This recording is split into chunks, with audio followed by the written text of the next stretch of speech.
আসসালামু আলাইকুম বন্ধুরা, আশা করি আপনারা সবাই অনেক ভালো আছেন। তো বন্ধুরা, বর্তমান কিন্তু বর্ষার সিজন চলছে, আর এই সময় বেগুনের সবচেয়ে বড় সমস্যা হয় সেটি হচ্ছে সাদামাছির আক্রমণ।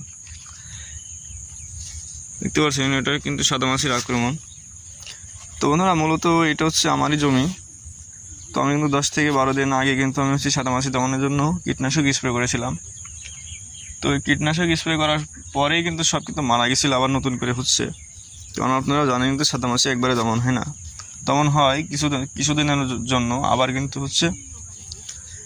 কিছুদিনের মধ্যে কিন্তু আবার হয়ে যায়। তো এই জন্য মাঝে মধ্যে সাদামাছি দমনের জন্য 8 থেকে 10 দিন পর পর সাদামাছি দমনের জন্য এই বর্ষার সময় কিন্তু কীটনাশক স্প্রে করা লাগে। তো কথা হলো, দেখতে পাচ্ছেন গাছ কিন্তু আমার এখনো কালো আছে। তো সচরাচর আমরা জানি সাদামাছি দমন কীটনাশক একটু গাছের জন্য ক্ষতিকর হয়ে থাকে। সাদামাছি দমনের কীটনাশক গাছ স্প্রে করলে গাছ অনেক সময় লাল হয়ে যাওয়ার সম্ভাবনা থাকে। তো আমি যে এই কীটনাশকটি স্প্রে করেছিলাম গাছে কোনো ক্ষতি ছাড়াই কিন্তু কাজ করেছিল। তো এখনও আপনারা যদি লক্ষ্য করেন দেখবেন দেখতে পাচ্ছেন গাছের নিচে কিন্তু এইগুলো কিন্তু মরে গেছে, এই যে মরে আছে, মরে লেগে আছে। এই যে দেখতে পাচ্ছেন এগুলো কিন্তু মরে লেগে আছে। তো আমি কীটনাশক স্প্রে করার সময় সব মরে গেছিলো, আবার দেখলাম গাছে কিছু কিছু আবার হওয়া শুরু হয়েছে। তো আমি এই জমিতে কীটনাশক স্প্রে করব। তো আমি এই জমিতে কিন্তু সাদামাছি দমনের জন্য বায়ার কোম্পানির কিন্তু মোভেন্ট স্প্রে করেছিলাম। মোভেন্ট প্রতি লিটার পানিতে কিন্তু 1 মিলি হারে স্প্রে করেছিলাম। এটা প্রয়োগ মাত্রা প্রতি লিটার পানিতে 1 মিলি। তো এছাড়াও আপনার ইউপিএলের কিন্তু উলালা আছে। তো এই দুইটা সাদামাছির জন্য বেস্ট, সবচেয়ে ভালো কাজ করে থাকে। তো আমি মোভেন্টও স্প্রে করেছিলাম, মোভেন্টও খুব ভালো একটা রেজাল্ট পেয়েছিলাম।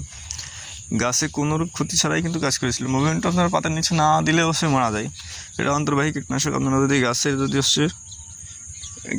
গাছ যদি ভিজে যদি স্প্রে করে দেন তাহলে কিন্তু নিচেও মরে যাবে।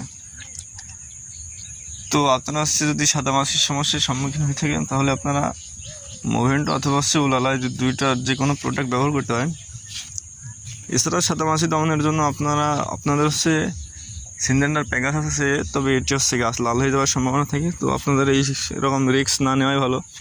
তো আপনারা বায়ার কোম্পানির মুভমেন্ট এবং রাইসকো ইন্টারন্যাশনাল কেমিক্যালের আপনারা উলালা এই দুইটার যে কোনো একটা ব্যবহার করতে পারেন। উলালা আপনার প্রতি লিটার পানিতে 1/2 গ্রাম হারে ব্যবহার করতে পারেন। তাহলে আপনাদের এই সাদামাছির সমস্যাটি আশা করছি 10 থেকে 12 দিনের মতো আপনাদের জমিতে সাদামাছির আক্রমণ থাকবে না।